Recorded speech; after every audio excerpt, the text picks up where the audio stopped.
Hello' guys, grade 4ৰ post আহিছে য'ত আপোনালোকে কোনো ধৰণৰ লিখিত পৰীক্ষা দিব নালাগে, অৰ্থাৎ আপোনালোকে ইণ্টাৰভিউ দি সেই পোষ্টবোৰত জইন হ'ব পাৰিব। গতিকে এই ভিডিঅ'ত সবিশেষ জনাম কেনেকৈ এপ্লাই কৰিব, কি কি ডিপাৰ্টমেণ্টত পোষ্টবোৰ আহিছে আৰু আপোনালোকৰ এডুকেশ্যনেল কোৱালিফিকেশ্যন কি কি লাগিব, সকলোবোৰ এই ভিডিঅ'ত মই জনাই আছোঁ। তাৰ লগতে আপোনালোকৰ চেলাৰী কিমান হ'ব, সকলোবোৰ ইনফৰ্মেশ্যন এই ভিডিঅ'টোতে পাব। গতিকে যদিহে আপোনালোকে ভিডিঅ'টো নতুনকৈ আহিছে তেনেহ'লে চেনেলটো ছাবস্ক্ৰাইব কৰি ৰাখিব। আহক আমি চাওঁ ফাৰ্ষ্ট পোষ্টটো ক'ৰ পৰা আহিছে। দেখা পাইছে Kamrup metro' district recruitment first পোষ্টটো হয় আপোনালোকৰ Kamrup metro' district recruitment for 6 DEO means data entry operator assistant help desk and housekeeping post. এইকেইটা আপোনালোকৰ গ্ৰেড 4ৰ পোষ্ট হয়। দেখা পাইছে নেম অফ দ্য অৰ্গেনাইজেশ্যন, অৰ্থাৎ আপোনালোকৰ পষ্টিং হ'ব district hospital Sonapur Kamrup metro'. Last date দিয়া আছে 27, অৰ্থাৎ 27 মে' আপোনালোকৰ লাষ্ট ডেট। তাৰ লগতে নাম্বাৰ অফ পোষ্ট 6টা পোষ্ট আছে। পোষ্টৰ নামকেইটা মই ক'লোৱে, data entry operator, help desk staff, IPA accounts assistant and housekeeping staff. দেখা পাইছে আপোনালোকৰ যোনটো ডাটা এণ্ট্ৰি অপাৰেটৰ অৰ্থাৎ DEO পোষ্ট হয়, সেই পোষ্টটোৰ কাৰণে আপোনালোকৰ দুটা পোষ্ট আহিছে। চেলাৰী থাকিব আপোনালোকৰ 12,000 পাৰ মান্থ। এডুকেশ্যনেল কোৱালিফিকেশ্যন দেখা পাইছে কি কি বিচাৰিছে, graduate with diploma in computer application and proficiency in MS office data entry. আপোনালোকৰ গ্ৰেজুৱেশ্যন কমপ্লিট কৰা হ'ব লাগিব, তাৰ লগতে আপোনালোকৰ কম্পিউটাৰ চাৰ্টিফিকেট থাকিব লাগিব, অৰ্থাৎ আপোনালোকৰ 6 মাহৰ বা 1 বছৰীয়া কম্পিউটাৰ ডিপ্ল'মা থাকিব লাগিব আৰু প্ৰফিচিয়েঞ্চি ইন MS ৱৰ্ড, আপোনালোকৰ যোনটো MS ৱৰ্ড আছে, MS এক্সেল আছে, তাত আপোনালোকে কাম কৰিব পাৰিব লাগিব। ছেকেণ্ড পোষ্টটো হৈছে হেল্প ডেস্ক ষ্টাফ। ইয়াত আপোনালোকৰ দুটা পোষ্ট আছে। ইয়াত চেলাৰী হ'ব 8,000 পাৰ মান্থ। এডুকেশ্যনেল কোৱালিফিকেশ্যন দেখা পাইছে কি দিয়া আছে, higher secondary passed with good communication skill and basic computer knowledge. ইয়াত আপোনালোকৰ HS পাছ বিচাৰিছে, তাৰ লগতে আপোনালোকৰ গুড কমিউনিকেশ্যন স্কিল বিচাৰিছে, তাৰ লগতে বেছিক কম্পিউটাৰ নলেজ থাকিব লাগিব। থাৰ্ড নম্বৰটো হৈছে যে IPA একাউণ্টছ এছিষ্টেণ্ট। ইয়াত এটা পোষ্ট আছে, ইয়াত চেলাৰী 15,000কৈ প্ৰতিমাহে পাব আপোনালোকে।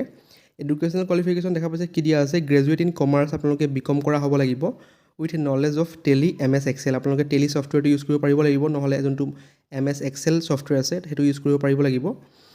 আৰু minimum 3 years post qualification experience in relevant field, আপোনালোকৰ 3 বছৰৰ এক্সপিৰিয়েঞ্চ থাকিব লাগিব ইন ৰেলেভেণ্ট ফিল্ডত।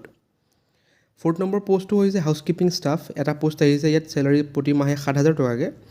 এডুকেশ্যনেল কোৱালিফিকেশ্যন দেখা পাইছে কি দিয়া আছে, মিনিমাম 8 পাছ। আপোনালোকে যদি আপোনালোকে 8 পাছ কৰিছে তেতিয়া আপোনালোকে এই পোষ্টটোত এপ্লাই কৰিব পাৰিব with experience in hospital housekeeping sanitation preferred.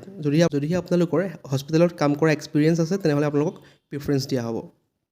কেনেকৈ এপ্লাই কৰিব, ইয়াত দিয়া আছে যে all the interested candidates are requested to submit their CVs with copies of relevant documents and ID proofs at the office between 10:30 to 4 PM on working days before 27 May।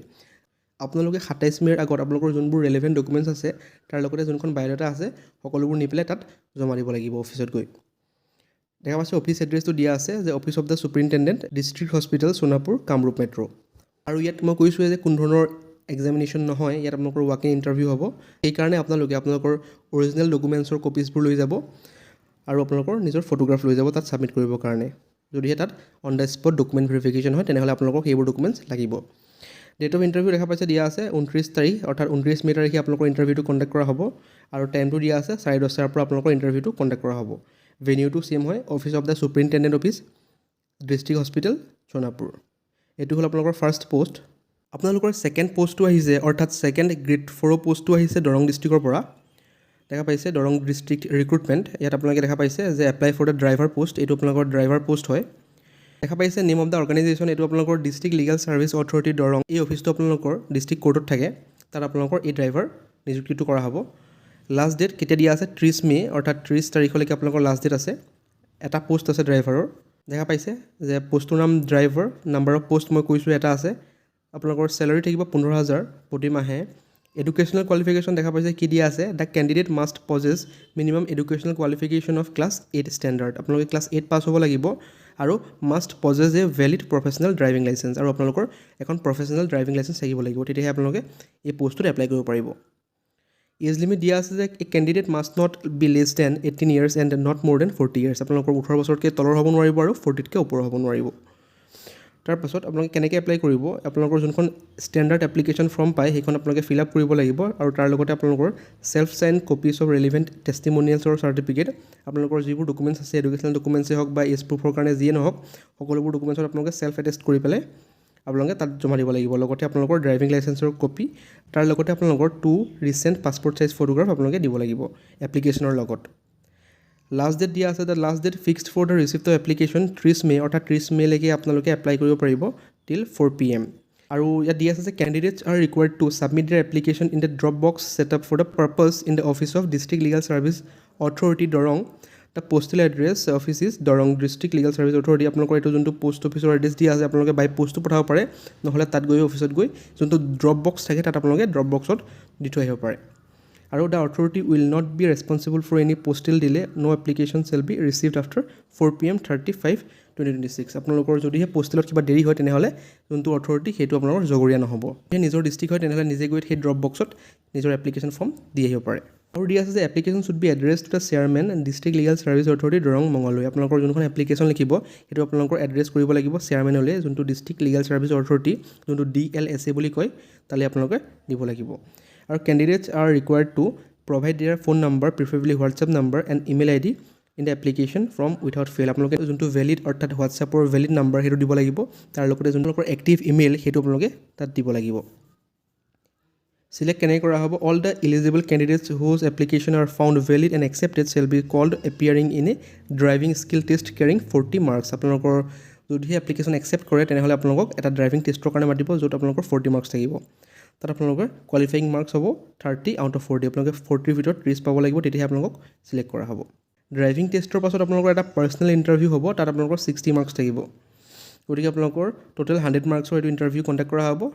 40 marks আপোনালোকৰ থাকিব ড্ৰাইভিঙত আৰু 60 mark থাকিব আপোনালোকৰ personal interview তাৰ পাছত the final merit list shall be prepared on the basis of the aggregate marks obtain by the candidate in the driving test and personal interview আপোনালোকৰ দুইটা মাৰ্কছৰ ওপৰত বেছ কৰি আপোনালোকক চিলেক্ট কৰা হ'ব লাষ্ট ডেট আপোনালোকৰ দিয়া আছে যে 30/5 অৰ্থাৎ 30 মেলৈকে ইয়াৰ লাষ্ট ডেট থাকিব আপোনালোকৰ নেক্সট জবটো আহিছে ধুবুৰী ডিষ্ট্ৰিক্টৰ পৰা দেখা পাইছে যে Dhubri district recruitment apply for chowkidar post এইটো আপোনালোকৰ গ্ৰেড 4 চৌকিদাৰ পোষ্টৰ কাৰণে হয় নেম অফ দ্য অৰ্গেনাইজেশ্যন দেখা পাইছে ডিষ্ট্ৰিক্ট এণ্ড ছেছন জাজ ধুবুৰী আপোনালোকৰ যোনটো চৌকিদাৰ পোষ্ট সেইটো আপোনালোকৰ ডিষ্ট্ৰিক্ট এণ্ড ছেছন জাজৰ কাৰণে বিচৰা হৈছে যোনটো আপোনালোকৰ ডিষ্ট্ৰিক্ট কোৰ্ট হয় তাৰ কাৰণে লাষ্ট ডেট দিয়া আছে 30/5 অৰ্থাৎ 30 মেলৈকে আপোনালোকৰ এপ্লাই কৰিব পাৰিব নাম্বাৰ অফ পোষ্ট এটা আছে নেম অফ দ্য পোষ্ট মই কৈছোঁ চৌকিদাৰ আপোনালোকৰ এই পোষ্টটো আনৰিজাৰ্ভৰ কাৰণে ৰখা হৈছে অৰ্থাৎ সকলোবোৰ কেটেগৰীৰ পৰা এপ্লাই কৰিব পাৰিব এই পোষ্টটোৰ কাৰণে স্কেল অফ পে 12,000 পৰা 52,000 টকা ইয়াত গ্ৰেড পে আছে 3,900 টকা এডুকেশ্যনেল কোৱালিফিকেশ্যন দেখা পাইছে যে applicant must be class 8 pass and HSLC pass আপোনালোকে 8 পাছ হ'ব লাগিব নহ'লে আপোনালোকৰ HSLC পাছ অৰ্থাৎ মেট্ৰিক পাছ হ'ব লাগিব those who have passed HSLC or class 12 or equivalent examination or above shall not be eligible to apply যদি আপোনালোকে HS পাছ কৰিছে বা গ্ৰেজুৱেশ্যন কৰিছে তেনে অৰ্থাৎ এই পোষ্টটোত এপ্লাই কৰিব নোৱাৰিব